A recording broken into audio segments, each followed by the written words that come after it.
تعالى عليه وسلم من كانت له حاجة إلى الله تعالى أو إلى أحد من بني آدم فليتوضأ وليحسن الوضوء ثم ليصلي ركعتين ثم ليثني على الله تبارك وتعالى وليصلي على النبي صلى الله عليه وسلم ثم ليقل لا إله إلا الله الحليم الكريم سبحان الله رب العرش العظيم والحمد لله رب العالمين أسألك موجبات رحمتك وعزائم مغفرتك ومنجيات أمرك والغنيمة من كل بر والسلامة من كل إثم رب لا تدع لنا ذنبا إلا غفرته ولا هما إلا فرجته ولا ضرا إلا كشفته ولا دينا إلا قضيته ولا مرضا إلا شفيته ولا حاجة هي لك رضا إلا قضيتها يا أرحم الراحمين أو كما قال سيدنا وهادينا محمد صلی اللہ تعالی علیہ وسلم۔ میرے محترم بزرگوں اور دوستوں، میرے غیور نوجوان ساتھیوں، یہ ایک دعا ہے اور دعا کا ایک طریقہ اللہ کے حبیب صلی اللہ علیہ وسلم نے ہمیں اور آپ کو سکھلایا۔ اس کو روایت کرنے والے، اسے نقل کرنے والے عبداللہ ابن عوف رضی اللہ تعالی عنہ صحابی بھی ہیں اور فقیہ بھی ہیں، فقہاء صحابہ میں سے شمار ہوتا ہے، یعنی کہہ لیجئے کہ صحابی بھی ہیں اور مفتی بھی ہیں۔ آقا مدنی صلی اللہ علیہ وسلم سے ایک طریقہ نقل کرتے ہیں ہماری اور آپ کی حاجات اور پریشانیوں کے دور کرنے کا۔ ہم اور آپ اس دنیا میں رہتے ہیں تو کوئی نہ کوئی پریشانی، کوئی نہ کوئی الجھن، کوئی نہ کوئی حاجت اور کوئی نہ کوئی ضرورت ہمارے آپ کے ساتھ لگی رہتی ہے۔ کوئی ایسا ہے ہی نہیں پریشانی جس کا پیچھا نہ کرے، اور کوئی ایسا ہے ہی نہیں کہ ضرورت اسے کام پر مجبور نہ کرے۔ وہ کتنے ہی ٹیکنیکل طریقہ استعمال کرے اور اختیار کرے، لیکن بہت سی جگہوں پہ اسے جا کر کے خود سے وہ کام کرنا ہے اور وہ ضرورت پوری کرنی ہے، بغیر اس کے کوئی چارہ کار نہیں ہوتا ہے۔ حالات اور مصائب اور پریشانیاں اور بلوے، آفتیں کبھی کبھی ڈیرا ڈال لیتی ہیں۔ ایسا لگتا ہے کہ یہ اب غم کے بادل یہ چھٹنے کو نہیں ہیں، ایسا احساس ہونے لگتا ہے کہ یہ پریشانیاں اب جانے والی نہیں ہیں۔ ایسے وقت میں ہمارے اور آپ کے لیے مشکل یہ ہے کہ جو واقعی تدبیر ہے اسے نہ کر کے ہم اور آپ بہت سے فالتو مشغلوں میں مشغول رہتے ہیں، بہت سی فالتو چیزوں میں مشغول رہتے ہیں۔ لیکن اللہ کے حبیب صلی اللہ علیہ وسلم نے ہمیں اور آپ کو ایسے موقع کے لیے یہ طریقہ بتلایا ہے جسے صلاۃ الحاجت کہا جاتا ہے۔ ضرورت والی نماز، کوئی پریشانی ہے، کوئی مجبوری ہے، کوئی ضرورت پیش آ گئی ہے، ایسے وقت میں اللہ کے سامنے نماز پڑھ کر کے اپنی ضرورت کو پیش کیا جائے، اس کو کہتے ہیں صلاۃ الحاجہ۔ اس کا طریقہ اللہ کے حبیب صلی اللہ علیہ وسلم نے بیان فرمایا، اور طریقہ ہی نہیں، شروع سے آخر تک پورا طریقہ سکھلا دیا ہے، یعنی فارم پورا تیار ہے، صرف اسے دیکھ کر کے ہمیں اور آپ کو پڑھ لینا ہے اور کچھ کرنا نہیں ہے۔ یہ طریقہ اللہ کے حبیب صلی اللہ علیہ وسلم نے بہت ہی واضح انداز میں ہمیں اور آپ کو سکھلا دیا ہے۔ اور ایک مسلمان کا اور ایک کافر کا بنیادی فرق یہی ہے، اور یہ کہہ لیجئے کہ عقیدے کے اعتبار سے ہی یہی فرق ہے کہ ہمیں اور آپ کو اسباب اختیار کرنے کا حکم ہے اور کرنا بھی چاہیے۔ ایسا نہیں ہے کہ اسباب کو لات مار کر کے صرف دعا ہی پہ بیٹھے رہیں، ایسا نہیں ہے کہ اسباب نہ اختیار کریں اور کوئی تدبیر نہ کریں اور صرف دعا ہی کرتے رہیں۔ جیسے ایک شخص کعبے کا غلاف پکڑ کر کے دعا مانگ رہا تھا بڑے جوش میں، تو کوئی اللہ والے بغل میں تھے، انہوں نے دیکھا تو بلایا اور نوجوان سے پوچھا خیریت تو ہے؟ کہا دعا مانگ رہے تھے اللہ سے ہمیں لڑکا دے دے۔ کہا شادی کی ہے؟ کہا نہیں۔ کہا تو پھر لڑکا کیسے ہوگا؟ بھائی پہلے شادی ہوگی، اس کے اسباب اختیار کریں گے، جتنے مناسب تدابیر ہیں جب وہ اختیار کی جائیں گی تو پھر اس اسباب پہ اللہ مرتب کرے گا۔ اور اگر آپ کے یہ تدبیر نہیں بن رہی ہے اور یہ جگاڑ نہیں بیٹھ رہا ہے تو وہ بھی اللہ سے کہنا پڑے گا کہ اللہ اس کا حساب کتاب صحیح کرے اور کوئی تدبیر بنا دے۔ یہ تو کوئی بات ہوئی نہیں کہ کوئی تدبیر نہ اختیار کی جائے جو اپنے بس میں ہے، جسے کیا جا سکتا ہے، جسے انجام دیا جا سکتا ہے، اور پھر یہ کہے کہ توکل علی اللہ۔ بھائی توکل علی اللہ جب کوئی تدبیریں نہیں تب تو کہنا ہی ہے۔ سب سے ہائی توکل یہ ہے کہ ساری تدبیریں ہمارے پاس ہیں، سارے جگاڑ ہمارے پاس ہیں، ہم سب کچھ اپنا اختیار کر چکے ہیں، جتنی جائز تدابیر تھی وہ ہم نے لے لی ہیں، اور اس کے بعد پھر یہی سمجھے کہ اب اللہ کرے گا۔ یہ نہ سمجھے کہ یہی ہماری تدابیر کر دیں گی۔ یہی تو ہمارے اور ایک کافر میں فرق ہے۔ وہ ساری تدبیریں اختیار کرنے کے بعد یہی سمجھتا ہے کہ اسی سے کام ہونے والا ہے، وہ سمجھتا ہے کہ یہی سب کام بنائیں گے۔ ایک مریض ہے یا اسی طریقے سے کسی ملازم کو ملازمت کی ضرورت ہے تو وہ کیا کرتا ہے؟ ایک مسلمان بھی وہی کام کرتا ہے اور ایک کافر بھی تقریباً وہی کرتا ہے۔ بھائی آدمی اپلیکیشن دیتا ہے، درخواست دیتا ہے، پھر یہ معلوم ہوتا ہے کہ ان کا کسی سے تعلق ہے تو اس سے سفارش کرواتا ہے، پھر اور جو کہیں سے دباؤ بن سکتا ہے آدمی اپنا دباؤ بنواتا ہے، ادھر ادھر سے آدمی دباؤ بنا کر کے کام کروانے کی کوشش کرتا ہے۔ ایک کافر کے دل دماغ میں یہ بات ہوتی ہے کہ یہی تمام کی تمام تدابیر ہمارا کام بنانے والی ہیں، اس سے آگے اس کی نگاہ نہیں جاتی ہے۔ اور ایک مسلمان کی جو نگاہ ہوتی ہے وہ اس پر نہیں ہے کہ یہی کام بنائیں گے، وہ یہ سمجھتا ہے کہ ہم نے جو تدبیر کرنی تھی وہ کر لیا ہے، اب باقی یہ کام بنانا ہے تو وہ کسی اور کا کام ہے، وہ کہیں اور بیٹھا ہوا ہے جس کے ذریعے سے کام ہونے والا ہے، ان لوگوں کے ذریعے سے کوئی کام ہونے والا نہیں ہے۔ یہ مطلب ہے دعاؤں کا، یہ مطلب ہے درود کا، یہ مطلب ہے اللہ سے مانگنے کا، یہ مطلب ہے اللہ سے کہنے کا۔ یہ مطلب نہیں ہے کہ آپ بیٹھ کر کے صرف مانگیں اور جو تدبیر کر سکتے ہیں وہ تدبیر بھی اختیار نہ کریں، تو پھر یہ کوئی مناسب چیز نہیں ہے اور کوئی اچھا طریقہ نہیں ہے۔ ہماری شریعت سے یہ طریقہ میچ نہیں کھاتا ہے۔ جیسے ایک صاحب تھے، ان کو بہت سے لوگوں نے بہت سے ذرائع دلوائے تجارت وغیرہ کے اور کمانے کے، لیکن ہر مرتبہ وہ ادھر ادھر کر کے خراب کر دیا کرتے تھے۔ ایک مرتبہ ایک صاحب سے مسجد میں ملاقات ہو گئی، اسی مسجد میں، تو وہ لگے اپنی پریشانی بیان کرنے، فاقہ بہت ہو رہا ہے، کھانے کو نہیں ملتا ہے، ایک ٹائم ملتا ہے دوسرے ٹائم نہیں ملتا ہے۔ تو انہوں نے پوچھا ارے کچھ کر بھی رہے ہیں؟ کہنے لگے ہاں سورہ واقعہ پڑھی تھے۔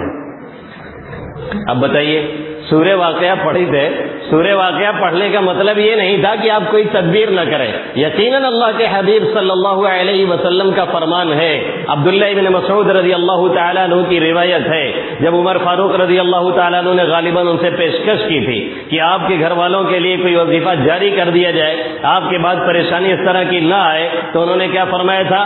میرے ان کانوں نے اللہ کے حبیب صلی اللہ علیہ وسلم سے سن رکھا ہے، من قرأ سورۃ واقعۃ لیلۃ فی لیلۃ او لیلۃ لم تصبہ فاقۃ ابدا، جو ہر رات میں سورہ واقعہ پڑھ لے گا اسے کبھی بھی فاقہ ٹچ نہیں کر سکتا ہے۔ یہ تجربے کی بات ہے، آپ پڑھ کر کے دیکھیے، اگر مغرب سے عشاء یا عشاء بعد کبھی بھی پڑھ لیں، زیادہ بہتر یہ ہے کہ مغرب بعد، اگر روزانہ کوئی اس سورت کو پڑھ لیتا ہے، سورہ واقعہ کو، کتنا لگتا ہے؟ 2.5 سے 3 منٹ لگتا ہے، پاؤ پارا بھی نہیں ہے، 3 صفحہ سمجھ لیجیے، کوئی روزانہ اسے پڑھتا ہے تو یہ گارنٹی ہے انشاءاللہ تعالیٰ کہ اسے کبھی فاقہ چھو کر کے نہیں جائے گا۔ اللہ کے حبیب صلی اللہ علیہ وسلم نے جو فرمایا ہے یہ 101% ایک دم صحیح ہے، اس میں کوئی دو رائے نہیں ہے، لیکن یہی ہے کہ کوئی اپنی تدبیر جو جائز ہو سکتی ہے، جتنا ہم کر سکتے ہیں، بھائی ایک قدم چل سکتے ہیں تو وہی چل کر کے دکھائیں۔ حضرت یوسف علیہ السلام کو سمجھ میں آیا تھا کہ ہم دروازے تک چل کر کے تو جا سکتے ہیں، تو چل کر کے گئے، پھر اللہ نے تعالیٰ توڑ دیا کیونکہ آگے ان کے بس میں نہیں تھا، جتنا ان کے بس میں تھا انہوں نے کر دیا، آگے پھر اللہ کو کرنا تھا، اللہ نے کیا۔ ہمارا جتنا کام ہے وہ نہیں کرتے ہیں، پھر یہ سوچتے ہیں اللہ کی مدد یوں ہی چلی آئے۔ اللہ کی مدد کبھی ایسے نہیں آتی ہے۔ اکثر لوگ پوچھتے ہیں اللہ کی مدد کیوں نہیں آ رہی ہے؟ وَيَقُولُونَ مَتَى نَصْرُ اللَّهِ يَقُولُونَ مَتَى نَصْرُ اللَّهِ أَلَا إِنَّ نَصْرَ اللَّهِ قَرِيبٌ۔ لوگ پوچھتے ہیں اللہ کی مدد کب آئے گی؟ اللہ کہتا ہے ہماری مدد قریب ہی ہے، پہلے مدد لینے والے تو بنو، پہلے اس کا ذریعہ تو اختیار کرو، پہلے اس کا طریقہ تو اختیار کرو۔ اللہ کے حبیب صلی اللہ علیہ وسلم ذرائع اختیار کرنے کے بعد، تدبیر استعمال کرنے کے بعد، چاہے وہ دعا والی ہی تدبیر کیوں نہ ہو، پھر کیا فرماتے تھے؟ اللہم ھذا الجہد وعلیک التکلان۔ اے اللہ یہ کوشش اپنی ہے، یہ کوشش اپنی طرف سے ہے، جو اپنے بس میں تھا وہ ہم نے کیا ہے۔ کوئی ذریعہ اختیار کرنا تھا وہ ذریعہ ہم نے اختیار کیا، ذریعہ نہیں اختیار کر سکتے تھے تو ہم نے دعا کیا، دعا بھی ایک زبردست ذریعہ ہے اور طریقہ ہے۔ اور اس کے بعد آقا کیا فرماتے؟ اللہم ھذا الجہد وعلیک التکلان۔ اے اللہ یہ کوشش ہماری ہے اور بھروسہ آپ کے اوپر ہے، کرنا آپ کو ہے، اور وہ تدبیر ہماری کارگر جبھی ہو سکتی ہے جب آپ کی مدد شامل حال ہو۔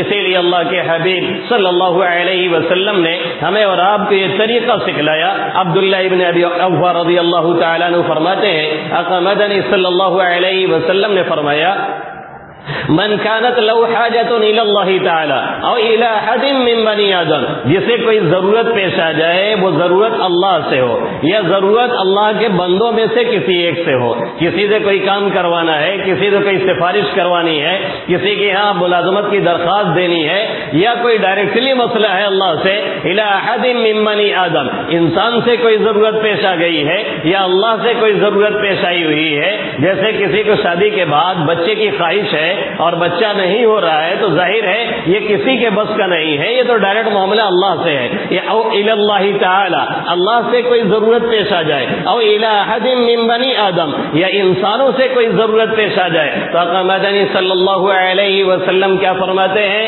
فلیتوضا ولیحسن الوضوء، اس لیے اسے چاہیے کہ وضو کرے اور اچھی طرح سے وضو کرے، ہمارے اور آپ کی طرح سے نہیں، ٹوپی اور بال بگڑنا نہیں چاہیے، مسا پورا نہیں ہوتا ہے، اکثر لوگوں کی اس کی وجہ سے نماز نہیں ہوتی ہے۔ بھائی چوتھائی سر کے مسا کا کم سے کم فریضہ جو ہے، ورنہ امام مالک علیہ رحمہ کا جو مسلک ہے کہ پورے سر کا، اور حدیث سے زیادہ مضبوطی اسی کو مل رہی ہے، وہ پورا کرنا چاہیے۔ اگر پورا نہیں کرتے ہیں تو کم سے کم چوتھائی کرنا چاہیے۔ اب ٹھنڈک میں ٹوپی نہ کھسکنے پائے، بال نہ بگڑنے پائے، یہی چھو کر کے چلے آتے، ہمارا مسا نہیں ہوتا ہے۔ جب مسا نہیں ہوگا تو پھر ہمارا وضو ہی نہیں ہوگا، جب وضو ہی نہیں ہوا تو پھر نماز کہاں سے ہوگی؟ اللہ کے حبیب صلی اللہ علیہ وسلم فرما رہے ہیں فَلْيَتَوَضَّأْ وَلْيُحْسِنِ الْوُضُوءَ، اس لیے وہ وضو کرے اور اچھی طرح سے وضو کرے۔ اور ٹھنڈک میں خاص طور سے اعضاء میں خشکی ہوتی ہے، دیکھ لے کہ ہر جگہ پانی پہنچائے کہ نہیں پہنچائے۔ عام طور سے ایڑی کے بغل میں، عام طور پہ ادھر ٹخنے کے کنارے، عام طور پہ تلوے کے اوپر پانی جلدی اس ٹھنڈک کے موسم میں پہنچتا نہیں ہے، بہت توجہ دینے کی ضرورت رہتی ہے تب پانی پہنچتا ہے۔ فَلْيَتَوَضَّأْ وَلْيُحْسِنِ الْوُضُوءَ، اس لیے وضو کرے اور اچھی طرح سے وضو کرے۔ پھر آقا کیا فرماتے ہیں؟ وَلْيُصَلِّ رَكَعَتَيْنِ، پھر 2 رکعت نماز پڑھے صلاۃ الحاجت، اس کے لیے کوئی الگ سے نیت کی ضرورت نہیں ہے اور زبان سے کہنے کی بھی کوئی ضرورت نہیں ہے۔ ہمارے دل میں یہ ارادہ ہے کہ یہ ضرورت والی ہم نماز پڑھ رہے ہیں، ہمارے دل میں یہ ہے کہ ہم حاجت والی یہ نماز پڑھ رہے ہیں، ہمارے دل میں یہ ہے کہ ہم کو یہ ضرورت پیش آ گئی ہے جس کے لیے ہم 2 رکعت نماز پڑھ رہے ہیں، یہی ہے صلاۃ الحاجت، یہی اس کی نیت ہے۔ فَلْيَتَوَضَّأْ وَلْيُحْسِنِ الْوُضُوءَ وَلْيُصَلِّ رَكَعَتَيْنِ، پھر 2 رکعت نماز پڑھے اور نماز پڑھنے کے بعد پھر جب دعا کے لیے ہاتھ اٹھائے تو اللہ کے حبیب صلی اللہ علیہ وسلم کیا فرماتے ہیں؟ وَلْيُثْنِ عَلَى اللَّهِ تَعَالَى، پہلے اللہ کی حمد و ثنا بیان کرے، پہلے اللہ کی تعریف کرے۔ کچھ نہیں یاد ہے تو سورہ فاتحہ یاد ہے، پوری سورہ فاتحہ پڑھ دی جائے، اللہ کی تعریف ہو گئی ہے۔ قل هو اللہ پڑھ دیا جائے، اللہ کی تعریف ہو گئی ہے۔ اللہ احد اللہ الصمد پورا پڑھ دیا گیا، اللہ کی تعریف ہو گئی۔ اتنا نہیں آتا ہے تو 3 مرتبہ سبحان اللہ، 3 مرتبہ الحمدللہ، 3 مرتبہ اللہ اکبر یہ کہہ دیا گیا تو بھی اللہ کی تعریف ہو گئی، اپنے لفظوں میں اللہ کی تعریف کر دیجیے، تو بڑا عالی شان ہے، تو بڑا بردبار ہے، تو جبار اور قہار بھی ہے، اسی طریقے سے تو غفور بھی ہے، تو رحمان اور رحیم بھی ہے۔ اپنے اردو میں بھی آپ کہہ سکتے ہیں، جس طریقے سے کہہ لیجیے، کوئی حرج نہیں ہے۔ وَلْيُثْنِ عَلَى اللَّهِ تَعَالَى، پھر اللہ کی تعریف کرے۔ وَلْيُصَلِّ عَلَى النَّبِيِّ صلی اللہ علیہ وسلم، پھر اللہ کے حبیب صلی اللہ علیہ وسلم پر درود بھیجے۔ یاد رکھنے کی بات ہے، بغیر درود کے کوئی دعا قبول نہیں ہے، اور درود کے ساتھ کوئی دعا رد ہونے والی نہیں ہے۔ حضرت عمر فاروق رضی اللہ تعالیٰ عنہ نے کیا فرمایا؟ جب دعا کرو تو آگے پیچھے درود لگا دیا کرو، اس کے ذریعے سے فائدہ کیا ہوگا؟ جب درود اللہ قبول کرے گا تو اس پیکج میں جو بندھا ہوا ہے وہ بھی قبول ہو جائے گا۔ وَلْيُصَلِّ عَلَى النَّبِيِّ صلی اللہ علیہ وسلم، اس کے بعد اللہ کے حبیب صلی اللہ علیہ وسلم پر درود بھیجے۔ کوئی بھی درود پڑھ دے، نماز والا پڑھے تو سب سے بیٹر ہے اور سب سے بہتر ہے۔ اللہم صلی علی محمد وعلی آل محمد کما صلیت علی ابراہیم وعلی آل ابراہیم انک حمید مجید، اللہم بارک علی محمد وعلی آل محمد کما بارکت علی ابراہیم وعلی آل ابراہیم انک حمید مجید۔ یہ یاد نہیں ہے تو یاد کرنے کی کوشش کرے، مختصر سا درود بھی پڑھا جا سکتا ہے۔ صلی اللہ تعالی علیہ وسلم، اللہم صلی علی محمد النبی الأمي وعلى آله وسلم تسليما يا رب صل وسلم دائما أبدا على حبيبك خير الخلق كلهم۔ جو بھی ہیں، بڑے صیغے ہیں، چھوٹے صیغے ہیں، بڑے الفاظ ہیں، چھوٹے الفاظ ہیں، کسی بھی طریقے سے اللہ کے حبیب صلی اللہ علیہ وسلم پر درود بھیجے، اور اس کے بعد وہ دعا پڑھے جو آقا مدنی صلی اللہ علیہ وسلم نے سکھلائی ہے، اسے عربی میں یاد کرنے کی کوشش کرے۔ نہ یاد ہو تو آپ اردو میں بھی کہہ سکتے ہیں۔ اللہ کے حبیب صلی اللہ علیہ وسلم نے کیا فرمایا؟ کہے لا الہ الا اللہ الحلیم الکریم، اے اللہ تیرے سوا کوئی معبود نہیں ہے، لا الہ الا اللہ، تیرے سوا کوئی معبود نہیں، تو بردبار بھی ہے اور مہربان بھی ہے، تو بردبار بھی ہے اور کریم بھی ہے۔ یہ جملہ اس لیے کہا جا رہا ہے کہ ہم اپنے کو دیکھتے ہیں تو ہم بڑے کمینے ہیں، ہم اپنے کو دیکھتے ہیں تو ہم بہت بڑے مجرم ہیں، ہم اپنے کو دیکھتے ہیں تو ہم نے جرائم اور کرائم کے انبار لگا رکھے ہیں، اس کو دیکھ کر کے ہاتھ اٹھانے کی اپنی ہمت نہیں ہوتی ہے، لیکن تیرا حلم ہے، تیری بردباری ایسی ہے کہ تو نہ معلوم کتنوں کے اس طرح سے درگزر کرتا ہے۔ اگر ہمیں بھی معاف کر دیا گیا تو تیری رحمت سے کوئی بڑی چیز نہیں ہے، اس لیے تیرے صفت حلم کا واسطہ، تیرے صفت کرم کا واسطہ، لا الہ الا اللہ الحلیم الکریم۔ اے اللہ ہم خطا کار ہیں، جبار ہے، قہار ہے، مالک میرا، لیکن غفار ہے، رحمان ہے، ستار بہت ہے، اس لیے اس کا واسطہ دیا جائے اور یہ کہا جائے اپنی کمیوں کو دیکھتے ہوئے ہاتھ اٹھانے کی ہمت نہیں، لیکن تیری رحمت کو دیکھ کر کے ہم نے یہ ہاتھ اٹھایا ہے، اور تیری رحمت جب جوش مارتی ہے تو وقت کا شیطان بھی امید لگاتا ہے ہم تو کم سے کم تیرے نبی رحمت محمد عربی صلی اللہ علیہ وسلم کے امتی ہیں، ہم تو تیرا نام لینے والے ہیں، ہم تو تیرا کلمہ پڑھنے والے ہیں، ہم تو تیری خدائی کے گیت گانے والے ہیں، ہم تو تیری یکتائی کا اقرار کرنے والے ہیں، ہم تو تیری توحید کا ڈنکا بجانے والے ہیں۔ اے اللہ تیری صفت رحمت کا واسطہ، تیری صفت حلم کا واسطہ، لا الہ الا اللہ الحلیم الکریم، سبحان اللہ رب العرش العظیم، پاک ہے اللہ تیری ذات، تو عرش عظیم کا مالک ہے، تو پوری دنیا کا مالک ہے، پوری کائنات کے نظام کو تو چلاتا ہے، ایک ایک کی ضرورت کو تو پوری کرتا ہے، ہر ایک کی پریشانی میں تو کام آتا ہے۔ اگر میری چھوٹی سی پریشانی آ گئی ہے تو کیوں نہیں تو کام آئے گا؟ سبحان اللہ رب العرش العظیم والحمد للہ رب العالمین، تو ہی کرنے والا ہے، اس لیے ساری تعریفیں تیرے لیے ہیں جو رب العالمین ہے۔ یہ کہنے کے بعد، یہ دعا کرنے کے بعد، یہ دعا کیوں کی جا رہی ہے اور یہ الفاظ پہلے کیوں کہے جا رہے ہیں؟ اللہ کی تعریف کیوں کی جا رہی ہے؟ لوگ کہتے ہیں کہ جب کسی کی تعریف کی جاتی ہے تو پھر وہ خوش ہوتا ہے، اس کے نتیجے میں کام بننے کا چانس زیادہ ہوتا ہے، لیکن شیخ تقی نے لکھا ہے ایسے موقع پہ ہمیں یہ کہلوایا اس لیے جاتا ہے کہ جب انسان کو کوئی ضرورت پیش آ جاتی ہے تو مثل مشہور ہے صاحب الغرض مجنون، غرض والا مجنون ہوا کرتا ہے، اس لیے جا کر کے فوراً اللہ کے سامنے ہو سکتا ہے اپنی ضرورت ہی پیش کرنے لگتا، اس لیے سکھلایا گیا کہ پہلے وہاں آداب بجا لائیے، جو شاہی آداب ہیں پہلے اسے بجا لائیے اور اس کے بعد پھر اپنی دعا پیش کیجیے۔ لا الہ الا اللہ الحلیم الکریم، سبحان اللہ رب العرش العظیم، والحمد للہ رب العالمین،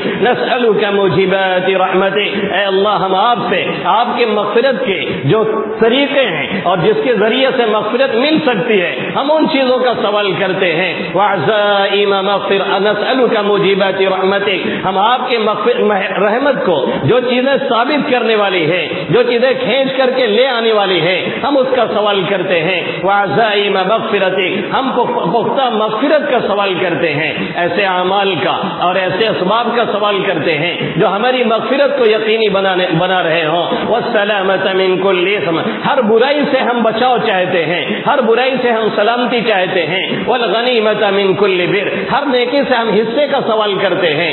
اگر دنیا میں کوئی یہ چاہے کہ جتنی نیکیاں ہیں سب کر جائے تو یہ ناممکن سا تقریباً دکھتا ہے، لیکن اللہ حصہ لگا دے تو ہر نیکی سے ہم کو حصہ مل سکتا ہے۔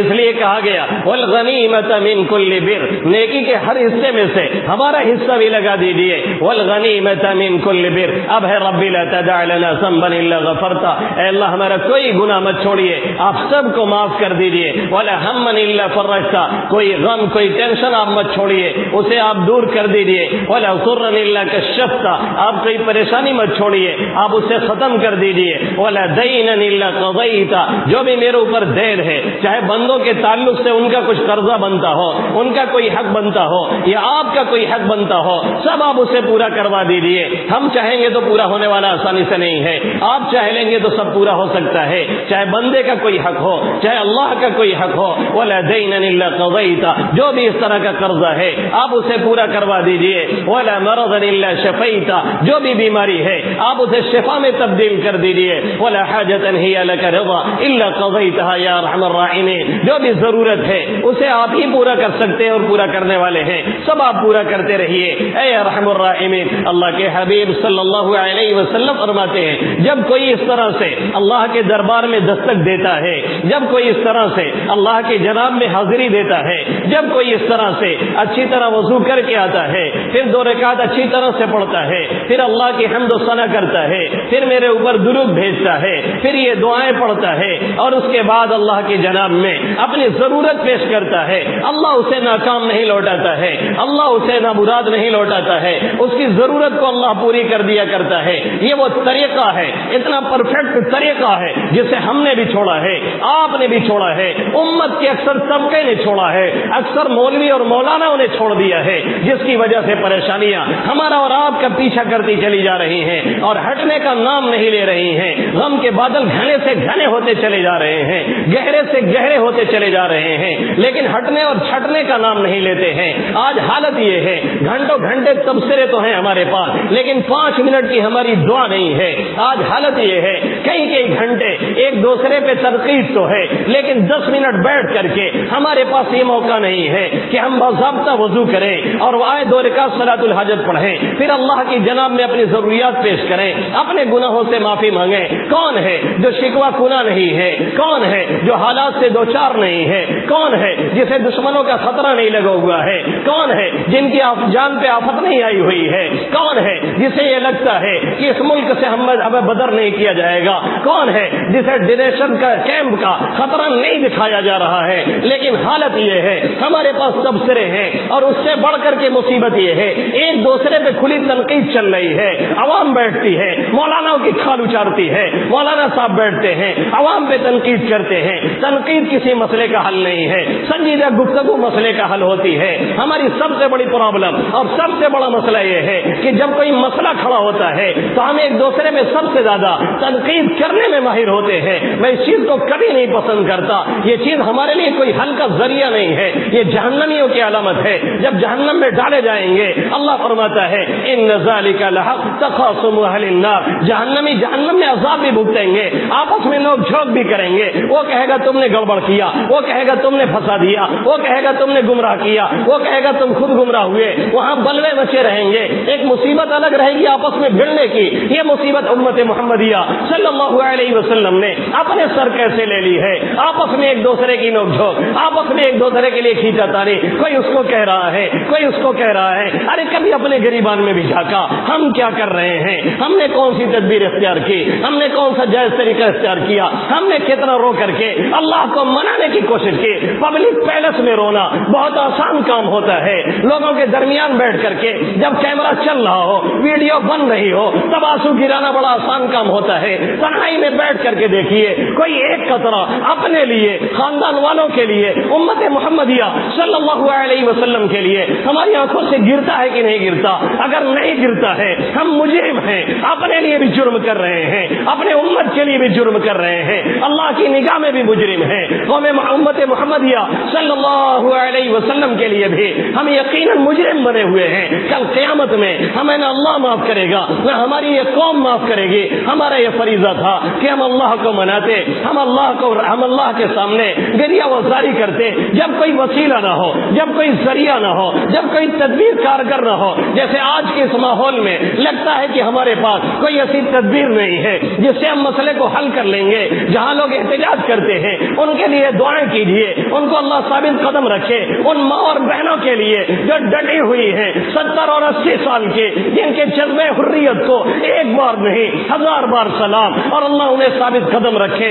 آمین ثم آمین۔ ان کے لیے دعائیں کیجیے، اپنے لیے کیجیے۔ اللہ جذبہ دے، اللہ صلاحیت دے، جمنے کی طاقت دے، اللہ قوت دے، اللہ طریقہ سکھائے، اللہ تدبیر سمجھائے، اور اللہ کے ذریعے سے یہ مانگیے اور کہیے ہم پھر چڑھنا چاہتے ہیں، اے اللہ کوئی راستہ ہمیں دکھا لے۔ آ کر کے اللہ کی جناب میں کہیے کہ ہمیں وہ واقعہ یاد نہیں جب ابراہیم علیہ نبینا علیہ الصلوۃ والسلام اپنی بیوی کو لے کر کے جا رہے تھے اور مصر کے علاقے میں پہنچے۔ وہاں کا بادشاہ انتہائی بدکار انسان تھا۔ اسے جب یہ معلوم ہوتا کہ کوئی عورت ادھر سے گزر رہی ہے اسے پکڑوا کر کے بدکاری کیا کرتا تھا۔ حضرت ابراہیم ہیں، ان کی بیوی حضرت سارہ ہیں، ان کو لے کر کے جا رہے ہیں، وہاں پہ کوئی تدبیر نہیں، وہاں پہ کوئی دوسرا ذریعہ نہیں۔ مخبروں نے مخبری کی، حضرت ابراہیم اور سارہ پکڑے گئے۔ ابراہیم سے پوچھا گیا یہ کون ہے؟ انہوں نے کہا یہ میری بہن ہے۔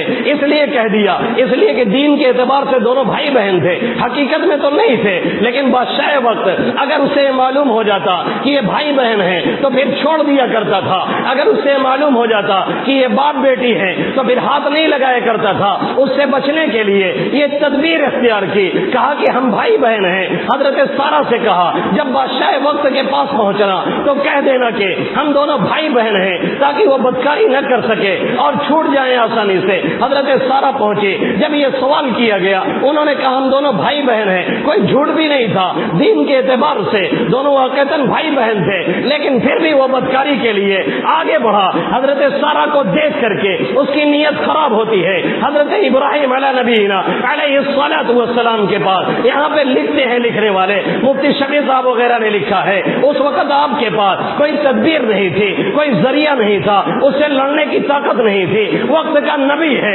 کوئی ذریعہ نہیں، کوئی وسیلہ نہیں، اس لیے آپ نے 2 رکعت نماز پڑھی اور گریہ وزاری کے ساتھ عرش اعظم کو ہلانا شروع کیا۔ اللہ سے فریادی ہوئے اے میرے ربا، میری بیوی کی عزت کا سوال ہے، تیری عزت جلال کی قسم آج تو بچا لے۔ نتیجہ یہ نکلا کہ بادشاہ وقت جب آگے بڑھتا ہے اس کے اعضاء لکڑی کی طرح ہو جاتے ہیں، آگے چل کے جا نہیں سکتا ہے۔ حضرت سارہ کو دیکھ کر کے چپ چاپ کھڑا ہے، پھر کہتا ہے آپ دعا کیجئے ہماری یہ پریشانی ختم ہو جائے، ہم کچھ نہیں کریں گے۔ حضرت سارہ دعا کرتی ہیں، پھر وہ بدکاری کے ارادے سے بڑھتا ہے۔ حضرت سارہ اور ابراہیم کی بد دعا پھر اسے لگتی ہے، پھر ایسے ہی کھڑا ہو جاتا ہے، نہ آگے چل پاتا ہے نہ پیچھے جا پاتا ہے۔ پھر یہ درخواست کرتا ہے آپ دعا کر دیجئے، ہم اس مرتبہ نہیں آنے والے ہیں۔ آپ دعا کرتی ہیں، پھر وہ ٹھیک ہوتا ہے، پھر بدکاری کے ارادے سے بڑھتا ہے، پھر دعائیں بد دعائیں اسے کام دیتی ہیں اور نتیجہ یہ نکلتا ہے وہ پھر لکڑی کی طرح سے کھڑا ہو جاتا ہے، پھر منت سماجت کر کے اپنے لیے دعائیں کرتا ہے اور پیچھے واپس ہوتا ہے۔ اور جو معجزہ دیکھا حضرت ابراہیم کا اور جو کرامت دیکھی حضرت سارہ کی، تو خوش ہو کر کے پھر اس نے ہاجرہ کو اپنی بیٹی کو آپ کو بانی کے طور پہ دیا، خدمت گزاری کے لیے، کہاں بدکاری کے لیے بلایا تھا، کہاں اپنی بیٹی دینی پڑی حضرت ابراہیم سے جن کا بعد میں نکاح ہوتا ہے، پھر حضرت اسماعیل پیدا ہوتے ہیں۔ آج ہمارے پاس ذریعہ نہیں، آج ہمارے پاس وسیلہ نہیں، آج ہمارے پاس کوئی اس طرح کا ذریعہ نہیں ہے جس سے حکومت وقت سے مقابلہ کیا جا سکے، لیکن سب سے بڑا ذریعہ یہ دعا کا ہمارے اور آپ کے پاس ہے۔ لیکن ہم میں کتنے ہیں جو اللہ سے مانگتے ہیں؟ ہم میں کتنے ہیں جو باضابطہ وضو کرتے ہیں؟ ہم میں کتنے ہیں جو باضابطہ نماز پڑھتے ہیں؟ ہم میں کتنے ہیں جو باضابطہ اللہ کی حمد و ثنا کر کے اور درود بھیج کر کے پھر یہ دعائیں پڑھ کر کے پھر یہ کہتے ہیں میرے مولا میں بہت کمزور ہوں، میں عاجز ہوں، تو عاجز نہیں ہے، تو قادر مطلق ہے، تو سب کچھ دیکھ رہا ہے۔ بہنوں کی عزت کا مسئلہ ہے، ماؤں کی عزت کا مسئلہ ہے، یہ لٹیرے تاک میں لگے ہیں، یہ گھات میں لگے ہیں، کبھی بھی کوئی ہنگامہ کر سکتے ہیں، پلاننگ کی جا چکی ہے، شکنجے کسے جا چکے ہیں، لیکن ہائے رے ہمارا نوجوان وہی پب جی میں مست ہے، ہائے رے ہمارے بوڑھے وہی گیم میں مست ہے، ہائے رے ہماری مائیں وہی سیریل میں مست ہیں۔ ایک ایک گھر کو سنیما ہال بنا کر کے ہم نے اور آپ نے رکھا ہوا ہے، ایسا لگتا ہے کہ بالکل امن و اطمینان میں ہے، کوئی تدبیر نہیں۔ ایسی تدبیریں ہمارے خلاف رچی اور کی جا رہی ہیں جس کے ذریعے سے کبھی بھی جال میں ہم اور آپ آ سکتے ہیں، لیکن ہمارے نوجوانوں پہ خواب غفلت پڑی ہوئی ہے، ان کو پتہ ہی نہیں ہے کوئی بل پاس ہو رہا ہے، ان کو خبر ہی نہیں ہے کوئی کارروائی چل رہی ہے، ان کو پتہ ہی نہیں ہے کوئی تدبیر اختیار کی جا رہی ہے۔ ایسے رہیں گے خدا کی قسم قسطوں میں مارے جائیں گے، کوئی پوچھنے والا نہیں ملے گا۔ اس لیے اٹھیے اور وضو کیجیے اور اللہ کے سامنے فریادی بنیے۔ ابھی وضو کر کے آئے ہیں، جمعہ بعد پڑھ کر کے پھر مانگ کر کے جائیے، موقع رہے تو باضابطہ 2 رکعت نماز پڑھ کے مانگے، نہ موقع رہے پھر بھی مانگنے کے بعد پھر آگے جو تدبیر ہو سکتی ہو وہ تدبیر اختیار کی جائے۔ اور حکومت وقت سے وہاں یہاں اس کے کارندے یقیناً بیٹھے ہیں، میں ان سے کہنا چاہوں گا یہ سیاہ بل آپ واپس لے لیجیے، ورنہ یاد رکھیے ملک کتنے ٹکڑوں میں تبدیل ہوگا آپ سوچ بھی نہیں سکتے ہیں۔ کسی نے چوڑی نہیں پہنی ہوئی ہے، کسی نے بتاشا نہیں کھایا ہوا ہے۔ آپ لوگوں کو ورغلالہ بند کر دیجیے، امریکہ اور یورپ سے سبق سیکھیے۔ وہ لوگ اسی لیے ترقی کرتے ہیں کیونکہ ان کے ہاں اپنے ملک والوں کو ستانے کا کام نہیں ہوتا ہے، بلکہ ملک کو آسانی دی جاتی ہے، سب مل جل کے کام کرتے ہیں تب ملک ترقی کرتا ہے۔ ہمیں مٹانے والے ہمیشہ مٹے ہیں۔ امت محمدیہ کل بھی آباد و شاداب رہی ہے، آئندہ بھی انشاءاللہ رہے گی۔ حکومت ہندوستان سے ایک اپیل کرنا چاہوں گا کہ جو لوگ پروٹیسٹ کر رہے ہیں اسے سمجھنے کی کوشش کریں، اپنی منمانی مت کریں۔ ایسے فرعون نہ معلوم کتنے آئے اور گئے ہیں، آپ بھی آئے ہیں چلے جائیں گے، انشاءاللہ ہم اور آپ اللہ کی ذات سے امید ہے انہی شان سے رہیں گے۔ اللہ رب العزت پوری امت محمدیہ صلی اللہ علیہ وسلم کی حفاظت فرمائے اور خاص طور سے وطن عزیز کی بے انتہا حفاظت فرمائے، آمین یا رب العالمین۔ وما علینا الا البلاغ المبین۔